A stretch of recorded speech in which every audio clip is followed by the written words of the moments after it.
নেপালের বিপক্ষে টসে হেরে ব্যাট করতে নেমে নেপালি বোলারদের সাঁড়াশি আক্রমণে বাংলাদেশ অল আউট হয়েছিল 106 রানে।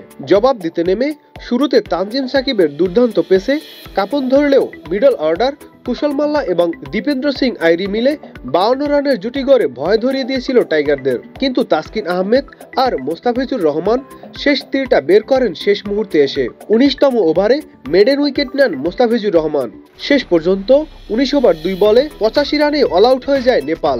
বাংলাদেশ জয় পেল 21 রানে। সেই সঙ্গে অন্য কোনো সমীকরণ ছাড়াই শেষ দল হিসেবে সুপার 8 নিশ্চিত করল বাংলাদেশ। 106 রান হওয়ার পর লো স্কোরিং উইকেটে জয়ের আশা জাগে বাংলাদেশের, কারণ বোলারদের উপর সেই আস্থা ছিল।